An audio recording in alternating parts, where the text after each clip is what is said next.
我从惠州来找个堂下，我走的时候他俩便利就差一口气，托我见到他的时候一定抓他回去。这个人姓古，上边下雨。我是古平原，刚才谁找我？我是古平原，我是徽州的，刚才谁找我？我是古平原，我是徽州的。考场之内禁止说话。刚才有人找我吗？走。我是古平原。科场之内这里都是举子，难道说你们在抓贼吗？家中老母病重，我心如刀绞，学生要交卷，这一科我不考了。查，徽州生员古平原咆哮科场，辱骂上官，犯大不敬律。着杖50，流放宁古塔15年。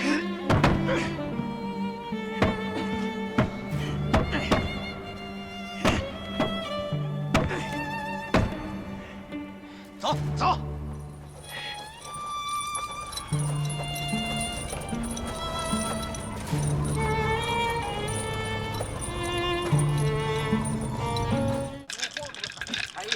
天灵灵，地灵灵，赌神菩萨第一灵，头子小鬼抬元宝，一只一只抬进门，通杀。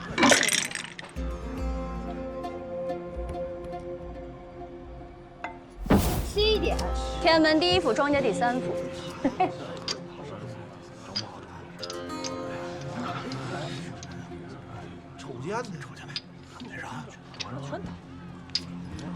你刚才就被这大哥骗了钱啊？就是他，他是我们这儿有名的恶人。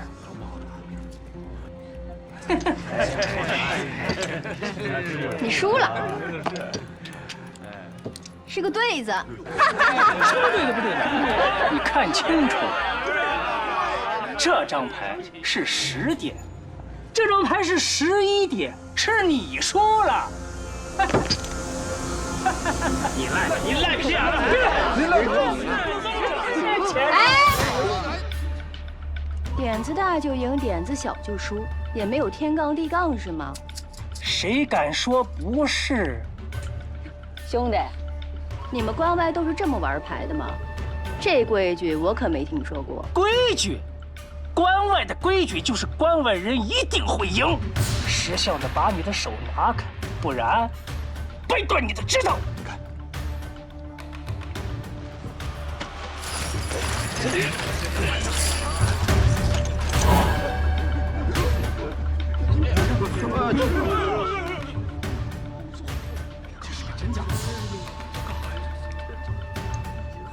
按照你们关外的规矩，是你脑袋硬，还是我子弹硬？怎么？我是厦大，有种你就开枪，开！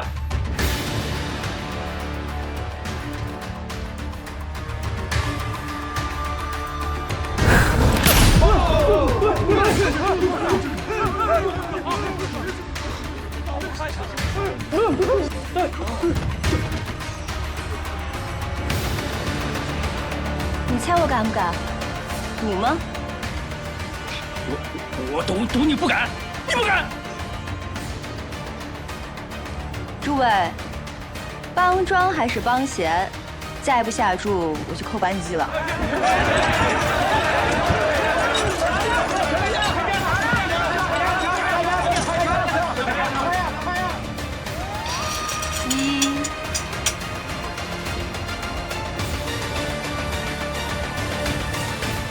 2。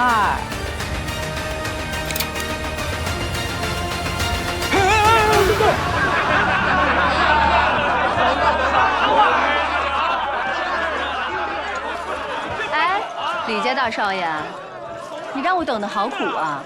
他们跟我说你在这儿。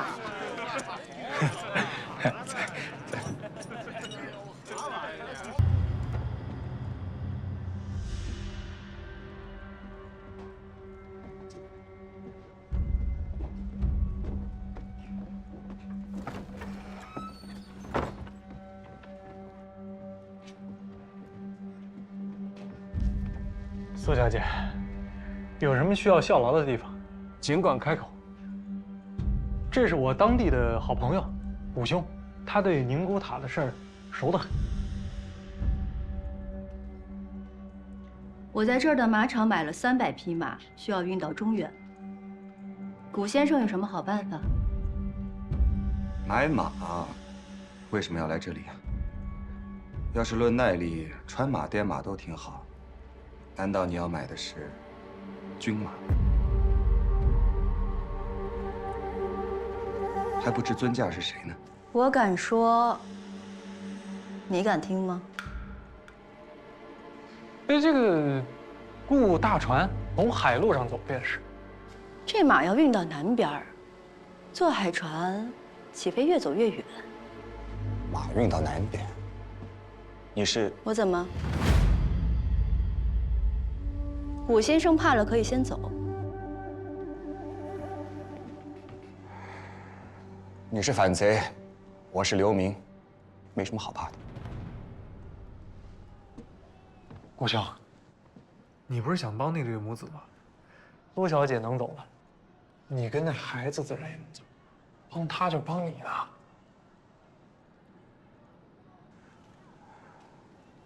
还不知道苏小姐具体要把这些马运到哪儿？只要出了城，其他事儿不用你管。行吧，那容我想想办法。等一下。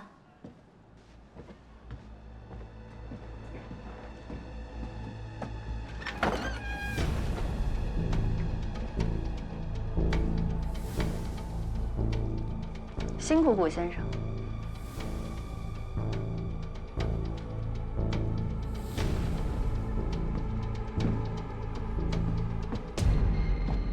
苏小姐，你不怕他告密啊？要不是我给他开门，他早被打成筛子了。这个人是个聪明人。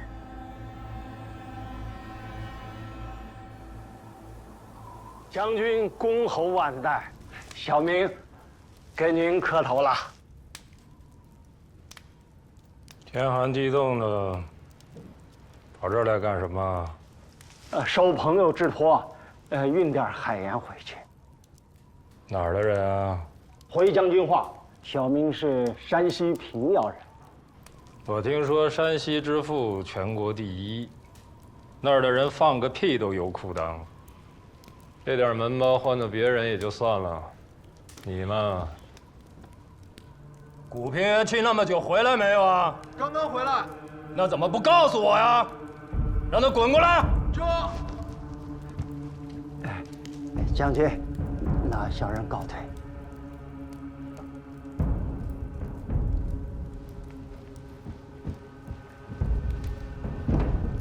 大人，你要逃到哪里去？我哪敢逃啊！我把苏家那娘们儿和小崽子都丢到地牢里了，像苏那死鬼，我都让人挖出来搜了几遍。这钱到底藏哪儿啊？这个事儿要着落在你头上啊，这个我去谈。只不过他男人命都搭进去了，这抽水方面该怎么抽啊？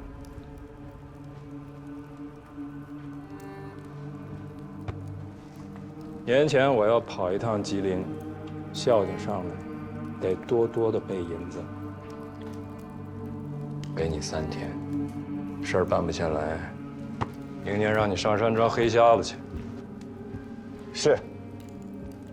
刚刚来那老西子，你到他住的地方去，再给我抠出几百两银子，要不然那海盐一个粒儿都别想拿走。是。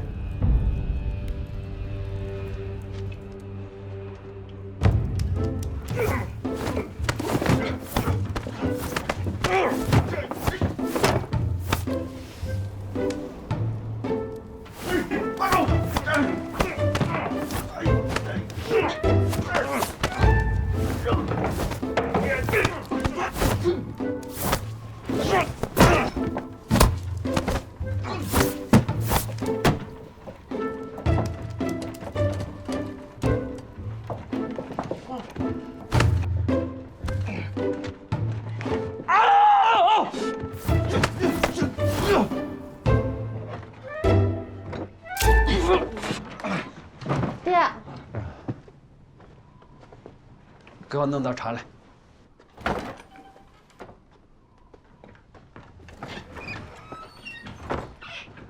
老爹，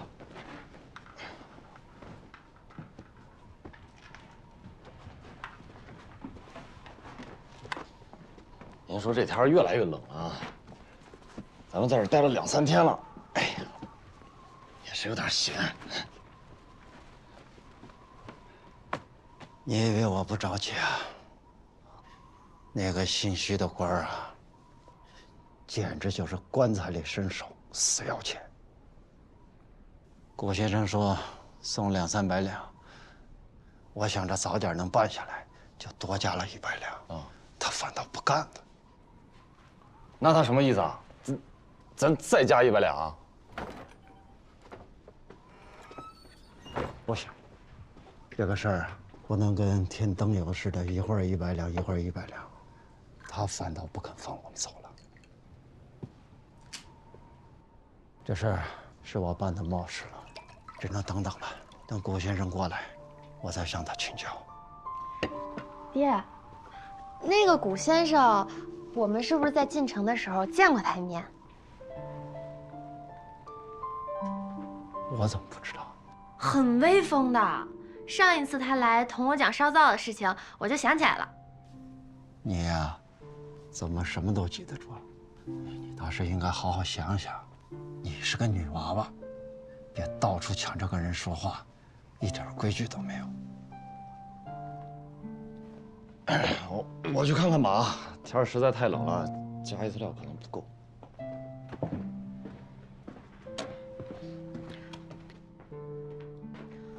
我回屋睡觉了，爹。哎，你给我续上水再走啊！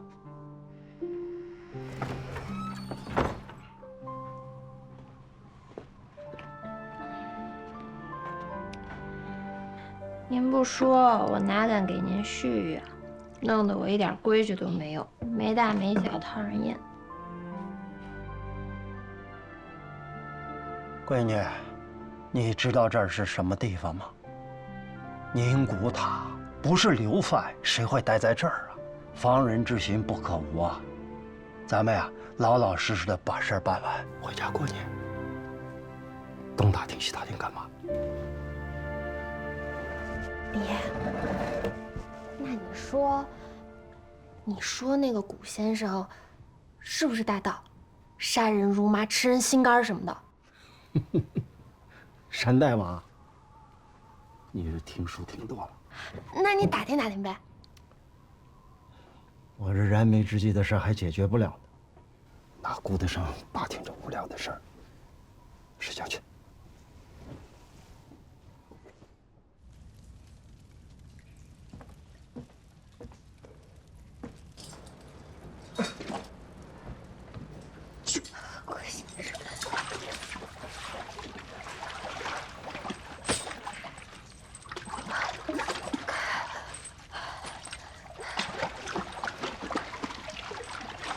大嫂，苏大哥的尸首我找回来了，已经埋上了。你放心，等开了春，找人好好修一下墓地，再找个石匠，给他雕块好碑。谢谢你的好意啊，顾先生。那姓徐的官大对我讲，说了实情，将来给孩子补一个骑兵的位置，给我在城里整套房子。你答应他了？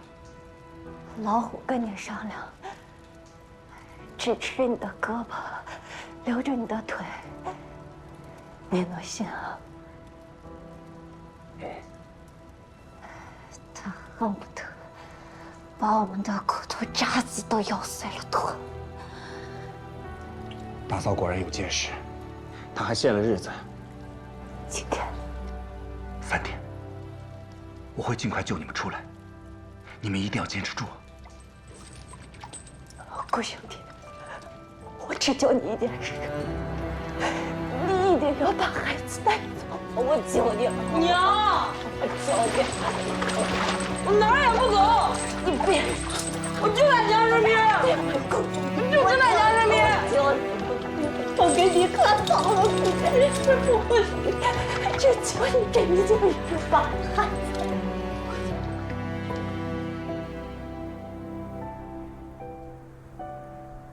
四爷，嘿，顾先生，可算把你盼来了，快，请。你是江洋大盗啊，还是读书人造反才被流放到宁古塔的？净说孩子话，请让他出去。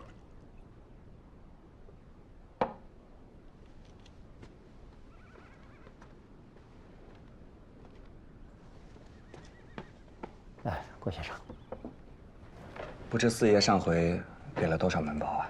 我寻思着着急回家，就给了400两。可是徐官太非说山西富甲天下，这个钱不够。给的越多，只会越麻烦，只能让他觉得你越有钱。你明白的告诉我，你若帮忙，需要多少钱？莫怪。这样，过3天，我把盖了城防大印的眼影子给你送过来。至于钱嘛，我在宁古塔，要钱也没用。不过我倒有一事需要四爷你帮忙，过些日子告诉你。顾先生，你若能帮小老儿度过这一难关，日后但有吩咐，必尽全力。顾大哥，怎么，四爷还有什么要交代的？四爷没有什么要交代的，倒是我想打听个事儿，成不成啊？啊，你问。你流放多久了？过了这个春节第5个年头。哎，我听说这都是大盗反贼，你怎么也不像？我就是大盗反贼。我之前杀了很多人，所到之处，鸡犬不留。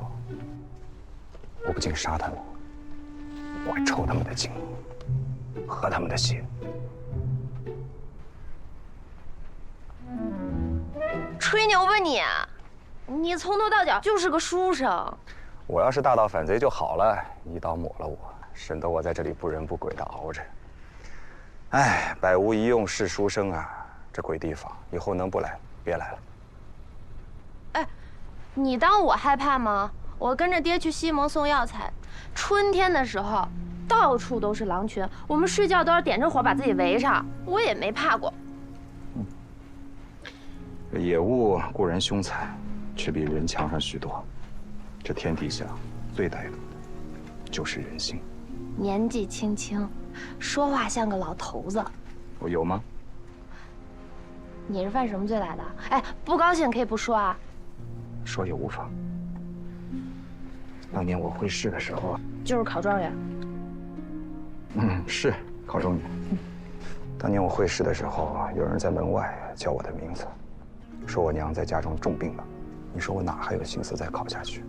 匆匆交了试卷，准备出去，但科场有科场的规矩，我就跟他们起了争执。他们呢，就说我咆哮科场，把我抓起来，流放到这里了。那你是被人害了？后来我也托人打听了，我娘在安徽安然无恙了。很明显就是有人在科场诬陷我。这5年来，我朝思暮想，却还是没有头绪。你是好人，老天爷保佑你，一定能查清楚，不会不明不白就被冤枉一辈子的。死丫头，跑哪儿去了？哎，来了！哎，我还要再问一句，这5年吃了不少苦吧？哎，比起别人算不错了。刚来的那1年，在海盐厂干的，双眼几乎瞎了。后来遇到一个懂医术的，帮我调理，这些年慢慢康复了。你还有什么要问的？我不问了。我爹呀说的对，我呀就是不会说话，一说话就出人脊梁骨。你不许生气啊！哎，你几时回到中原？到山西来找我们？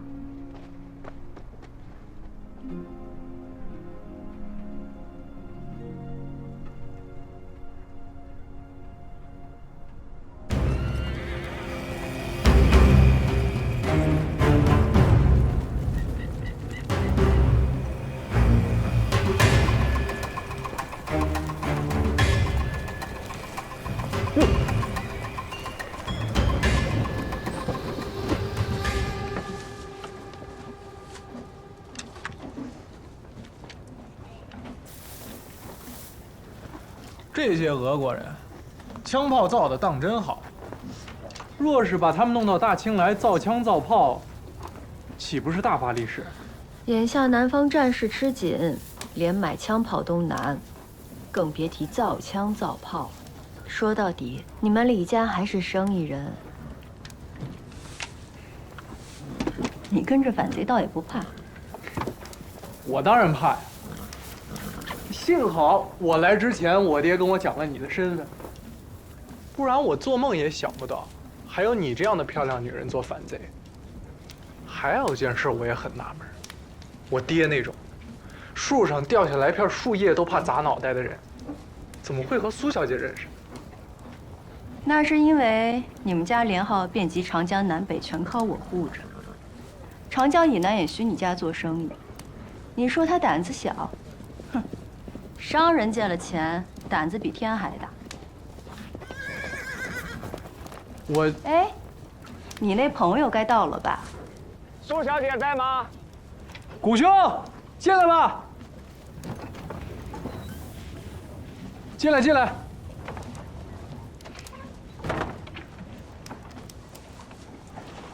坐。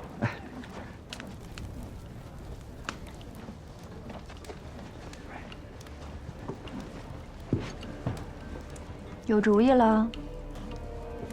啊，主意倒是有了，不过咱们得先说定了。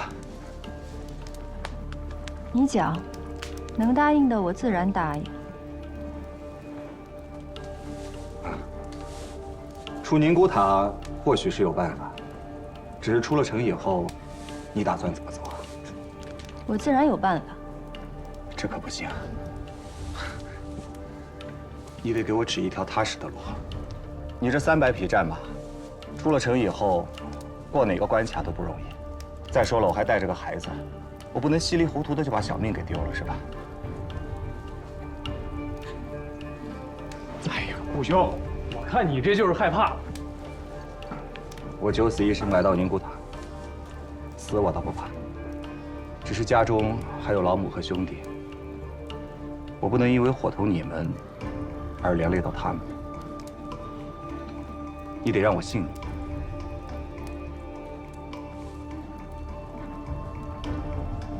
给他。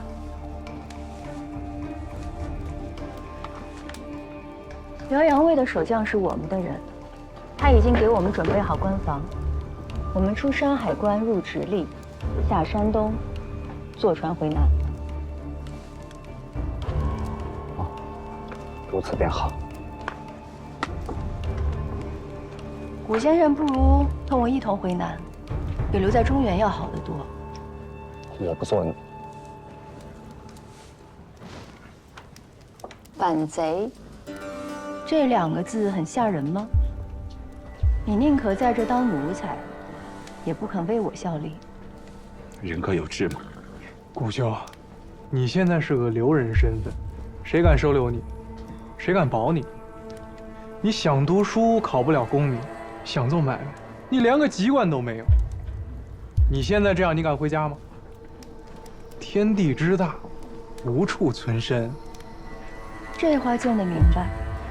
回到中原做个黑人，担惊受怕的活着，值吗？实不相瞒，高堂老母体弱多病，我若在这里一直待下去，怕是都没办法见她最后一面了。当年我在考场受辱，我的冤情也得查清楚。大丈夫岂能空劳于此啊？若苏小姐此次可以帮忙，我谷平原定当结草衔环以报。好，谷先生这句话我收下了。一点见面礼，流程方针。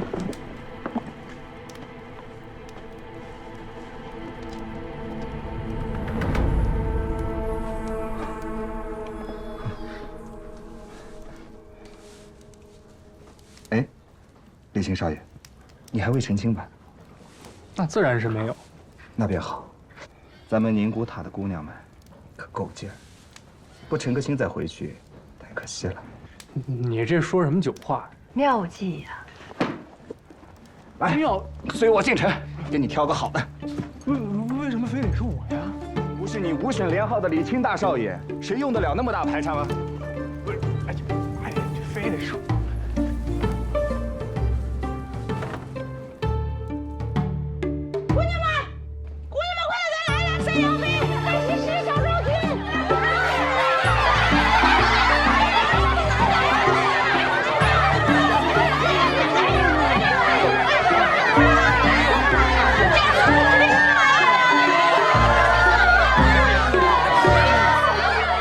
姑娘们冷静啊，听我说，这是京城5省连号的李清大少爷。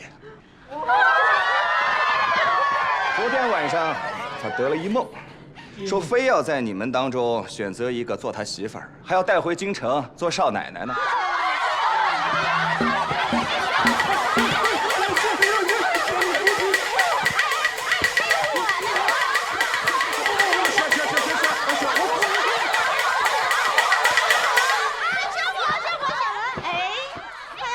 这一大早啊，肥猪就拱门了。你也太没有眼光了，你像没手我呢？去吧，都给我下去。姑娘，您能不能先下来？我不下去。昭君姐姐，要不您先回去，梳洗打扮好了，明天还要带你上京城呢。我就不下去。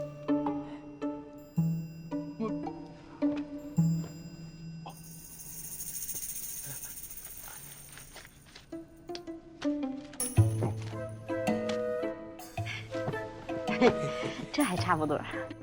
我跟你说呀，你可捡着了。我这一走啊，这宁古塔大半的老爷们儿都得哭死。差不多吧。李大少爷，我去布置洞房，少赔，回去。哎，我把卖身契还他。回去。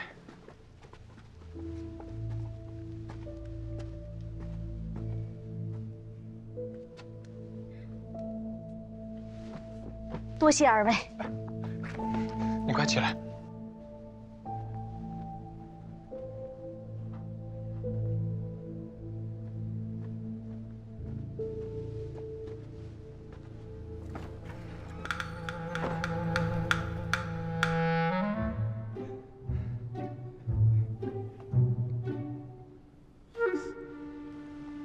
哎呦，我死了，算了。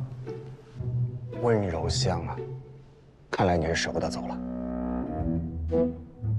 滚蛋！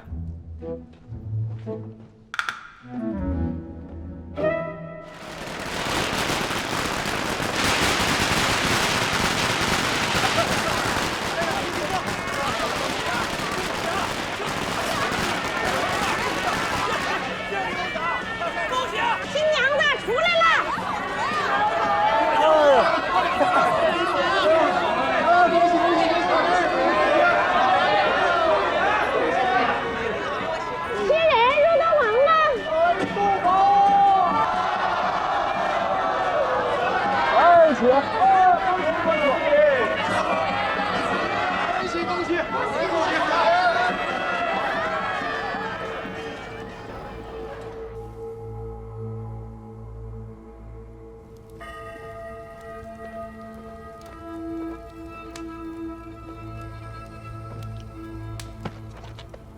我跟你说个新鲜事儿啊，京城5省连号的大少爷正在窑子里成亲，全城一半的老百姓都去凑热闹，凡是去的都有赏银，4个碟子8个碗的流水席啊，酒随便喝。我刚回来，我现在进去陪他喝酒，你也知道的，他一喝多了就倒了。你看你要不要啊？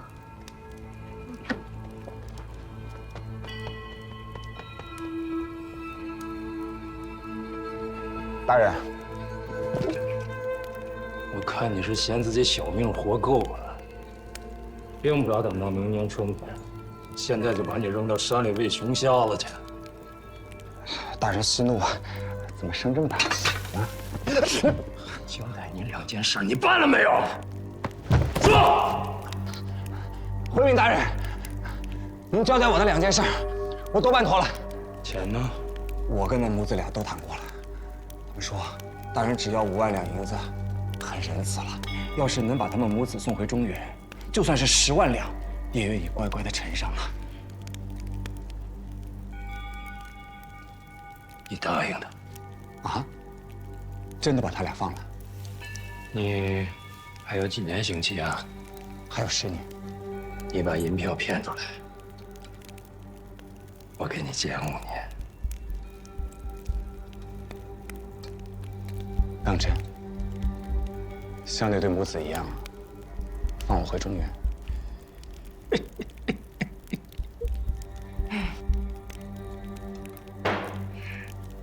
你活着回去。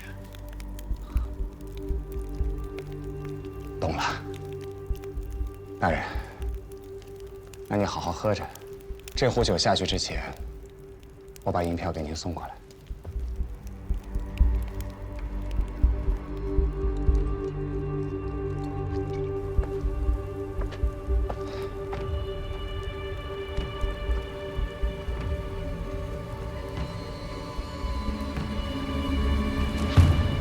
他信你，你得受了孩子这个礼。我们宁国坛上上下下，每个人都贪，贪财，更贪命，每个人都想逃出去，可怜可惜。顾兄，你呢？你是怎么来的？你想不想回去？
这对母子我就定了。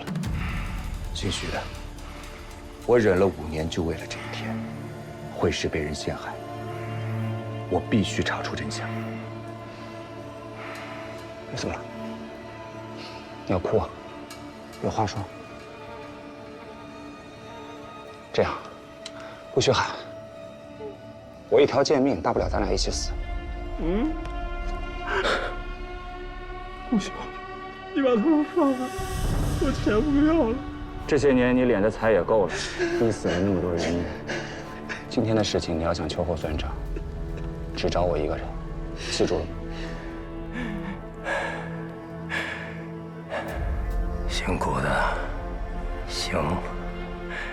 宁国坛200多年，还没见过犯人绑棍的，你逃不掉。咱俩再见面的时候，老子把你劈吧！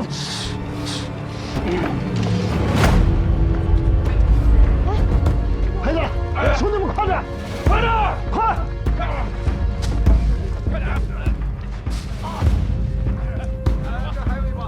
爹，烟我都验好了。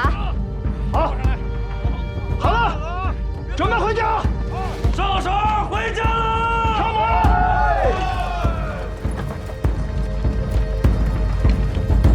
快！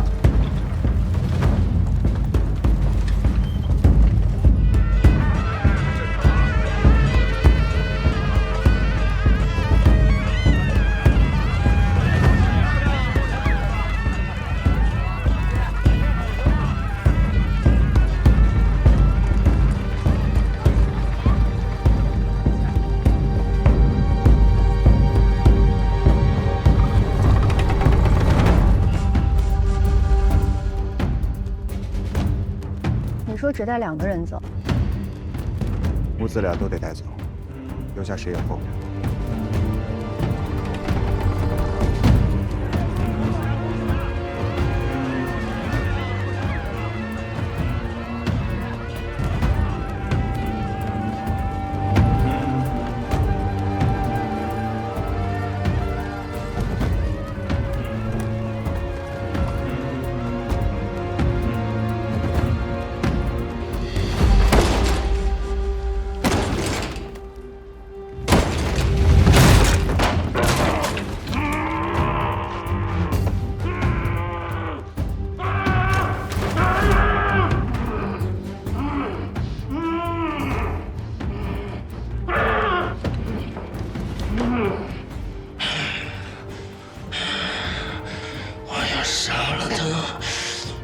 剁稀碎！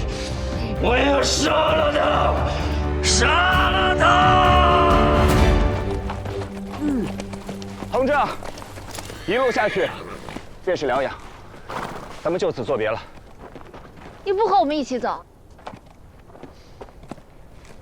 昨天我让那姓徐的吃了个大亏，他一定不会善罢甘休。我们若在一起，只怕到最后谁也走不了。顾兄，李公子，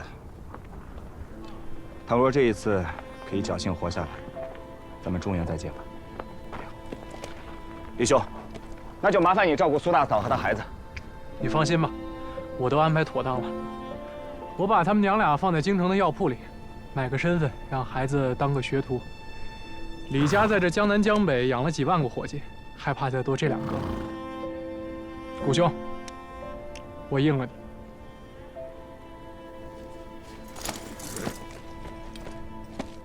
别走！你倒是说句话呀！那徐管带要追上来，你能护着他吗？他现在自己走就是个死。一报还一报，这2人我带走，可把情分还完了。要护他，除非跟我回南。先走一步。哎，苏小姐，顾先生，等一下。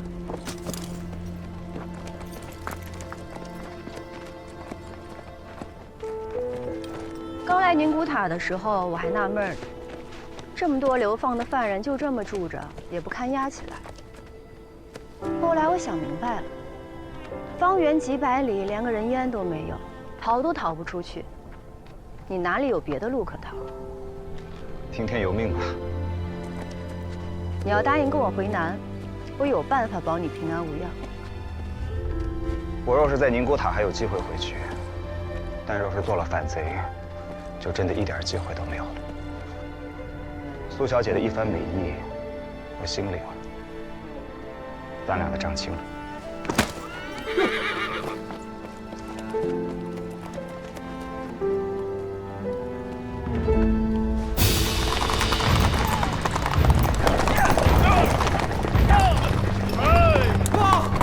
将军，有人看见姓古的往庄稼山方向跑了，还想逃？他一个书生跑不快，都给老子加把劲儿！我非把这个狗东西碾碎了不可！走！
后动员，让！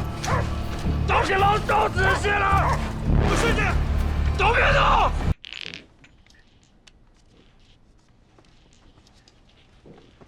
四爷，您辛苦了。来前就听说了您在关外的事儿办得顺利，给您道罚了。好，感谢相慰。总算年前赶回来了。今天晚上犒劳一下兄弟们，咱们有天大的事儿，此事就不必提了吧。衙门都封印了。过了上元节，我会让黑子到票号把账消了。还有什么要请教的，一并说了吧。不敢。您是老前辈了，有事您吩咐一声，我随时上府上为您效劳啊。程老头，你偷我们祖上的2亩盐田，什么时候还呢？老乖子扔了，我跟你说话呢。你说那2亩盐田是你家的？对呀，就是我家的，我祖上的，我老祖宗的，明代就归我。你是偷的，你是抢的。哎，你小子笑什么呢？哦，我笑，老兄你够聪明的，这2亩盐田真是你家的？难道我李赖子还能骗人不成？那四爷这2亩盐田是跟谁买的？官府啊。那如此说来，就算是要还，也是四爷还给官府，你再找官府要，这才是正办。谁裤裆破了，把你给露出来了？要你管什么闲事儿啊？你说，如果现在有个姓朱的人跑出来，说这天底下都是他家的，那万岁爷是给还是不给？你口口声声讨要明朝的祖产，对前朝如此追捧，四爷，我看此人像个反贼。谁是反贼？你胆子好大呀！你这是要把天地调回来呀？四爷，咱们写个禀帖送到县太爷那儿去，办他个预案，给他押解进京，到了菜市口活剐了他。不是，你胡说！我怎么就被活剐了？官府发卖的东西，你竟然跳出来打官司，说人家偷你的、抢你的，这就等于说人家官府是贼呀！好家伙，你这一下可把大清入关定鼎以来所有的皇帝都给骂了进去啊！关你管事呀？不，这里面藏这么大事儿啊！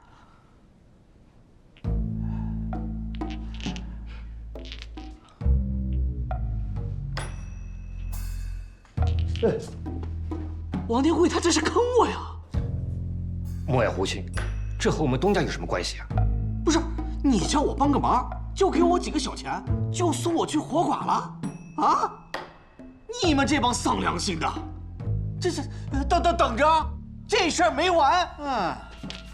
哼，这种反贼，县太爷还要给他撑腰。过了上元节啊，我看呀，还是写个状子，好好问问。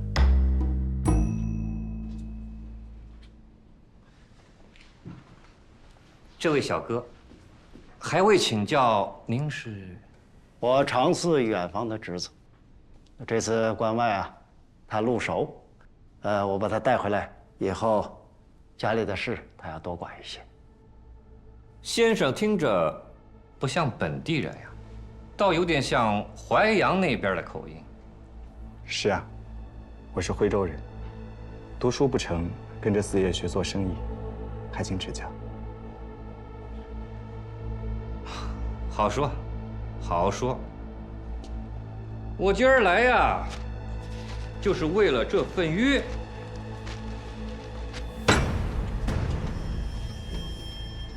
票号的规矩，四爷都知道。银子是铁门槛，人是馒头馅儿，管他过年不过年的，该还的，到日子就得还。我前脚刚到，你后脚就来要债。阎王收人都没有这么急的。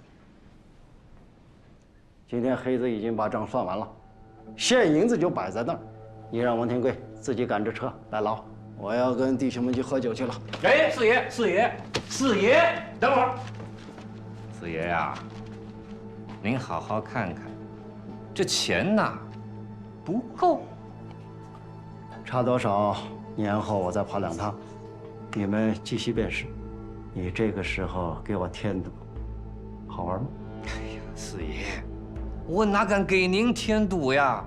您好好看看，这约上写着，同年10月，在衙门立的县尊大人做的担保是5分利，利上滚利。还有呢，若本年内未能还清，则将房屋抵押于我东家。就是差1丝1毫，那也是未结清啊。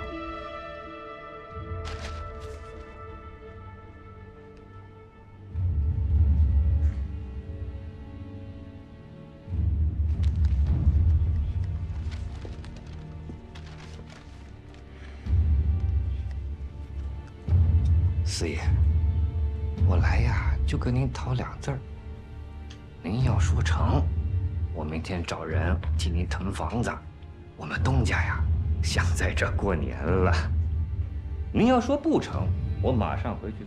明天县尊大人会发令签，派人封门。您看我回去怎么跟东家回话呢？啊，这冰天雪地，又是年关，你让我住哪里？住街上吗？哎呦，四爷，我也没法帮您想主意呀。急什么呢？时候还没到呢。时候怎么没到啊？上面写的呀，于本年之内。明天才是大年30，初1之前都算本年。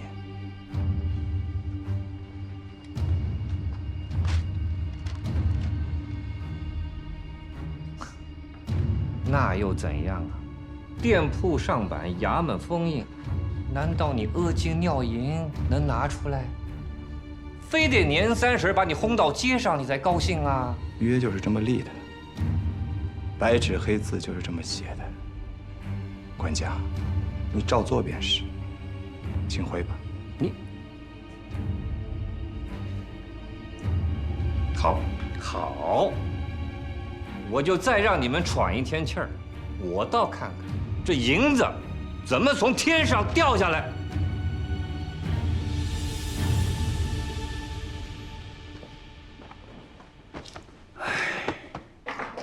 我是不中用啊，着了王天贵的道，我真是糊涂蛋。这世上怕是没有比我再笨的人了。四爷，现在不是自责的时候，咱们商量商量。这还有什么好商量的？哪儿来的什么远房侄子？他常老四家也是人丁稀薄，从来就没听说过什么后生。这常老头啊，忙不迭的解释，这一看心里就有鬼啊。他说这个后生认识去关外的道，带着他学做生意。我看这个人呀，说读书人不是读书人，说商人嘛也不像商人。7分文气，3分痞气，口音是淮阳一带的。不过要查出来，尚需时日。再查清楚吧。反正呢，谁敢坏我的事儿，我就把这些妖怪打回原形。年前，弟兄们能平平安安的回来啊！干一个！来，敬四爷，敬四爷，敬四爷，我们来，敬你妹，干，辛苦了，辛苦了，干，哎，好，啊，没事，好，爹，你省着点喝呀，你跟大家伙抢什么呢？没事，黑子，来，敬弟兄们一圈，来倒上。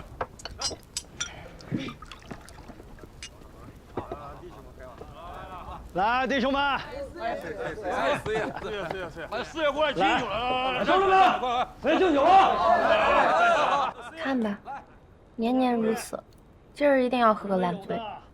跟了我大半辈子。往年喝醉是因为高兴，今年只怕会醉得早一些。子侄辈后来跟上来的，跑马帮。怎么？王天贵的管家刚才带着份契文过来。要四爷腾地方，这辈子能有你们不是给他钱了吗？还欠了718两。我把爹拉回来。借酒浇愁有什么用？哎，你坐。继续出门。是。你有办法？老掌柜，身体结实。那你去贴什么？咱们一起干了！你看，四爷但凡有招，何至于把自己喝的那么多？劳累各位弟兄了，我先干为敬。来，咱们一起干了！哎，孩子，来，来来杯。年30被人从家里赶出来了，我明一早想个办法弄个房子，让爹别太难过。古大哥，对不起你啊！我的命都是你们救的，你莫急啊，我再想想办法。那要是没办法呢？那就睡大街呗。我都出了宁国塔了，对我来说哪儿都是好地方。好酒要喝好，兄弟们，你们喝就喝啊！我不去歇会儿。喝好，我没喝多。我看你们喝一个，过去。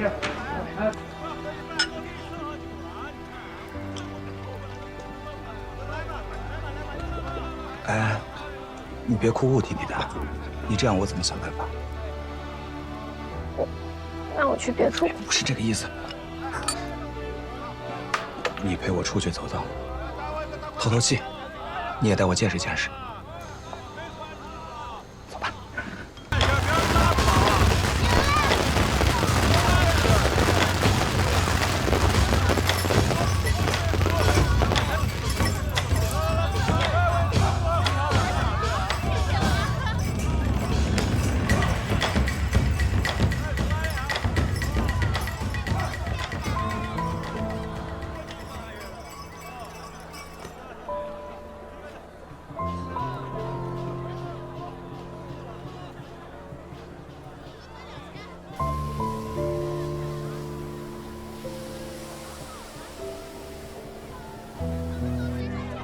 下月报郎。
你什么时候跟着四爷一起跑马灯的？大概比这个小一点，3、4岁。我娘走得早，我是在马车里摇摇晃晃长大的。哎，真好。我小时候就在乡里念书，第一次出远门就是去省城考举，然后呢，就是去京城考进士，再然后就是去宁古塔。真想和你一样，到处去走走。在外面跑久了，就特别想在家里待着。我爹也说了，他早晚要把鞭子收了，车队卖了，在家好好养老。你们那儿经常下雪吗？很少的。我家是茶农，那边有片茶山。要是有朝一日可以回去的话，我一定请你喝我们徽州最好的茶。好倒是好，我就怕我没那个福气。哎，你当我瞎说？谷大哥，你吉人天相，一定能回去的。我肯定吉人天相，蒙你们一家子照顾，我才能活到今日。你放心，房子的事也会逢凶化吉的。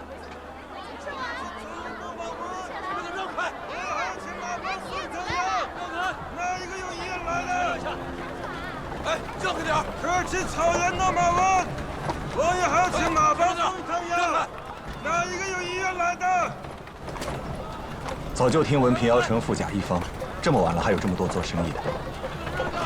平遥城就是这样的，都是马帮多、票号多、当铺多，小孩子只要不是读书的料，就早早被送去学做生意。可惜我不是男孩，不然我也可以帮我爹做生意。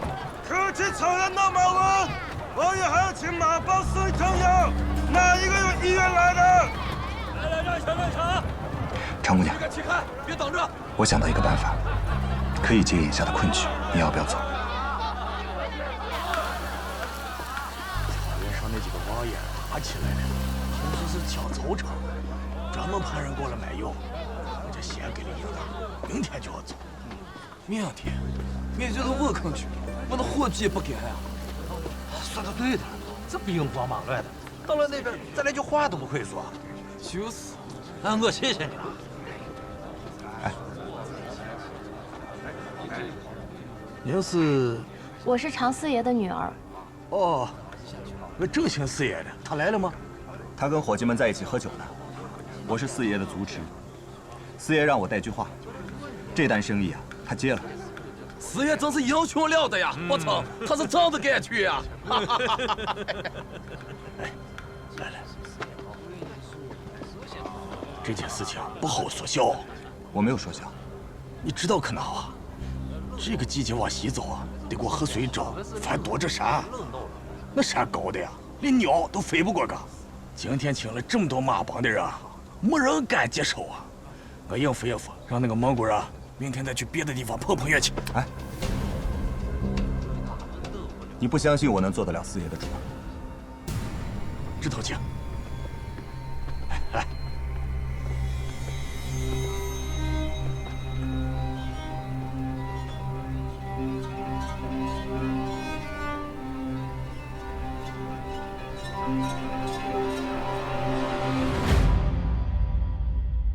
六子，你去把马厩扫扫，尤其那边扫干净点啊！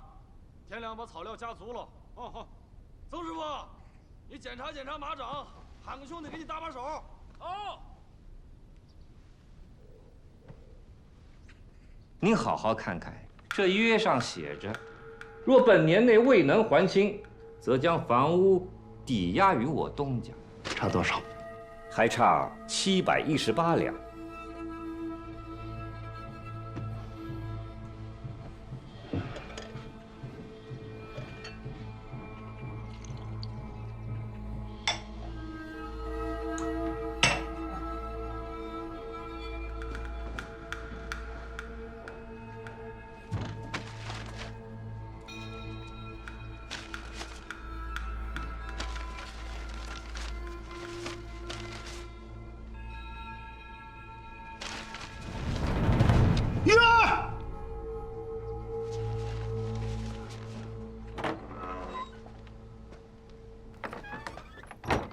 爹，你醒了啊？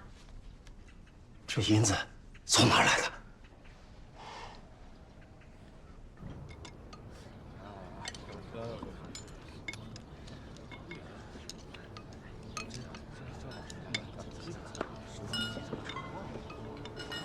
诸位，有一件事情必须要和大家说一声。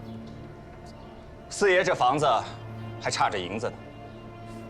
今日若再交不齐，就要被王天贵收了去，四爷他们全家就要睡大街。这是咋？我擅自做主，接了一趟去科尔沁草原送药材的活。二位请坐。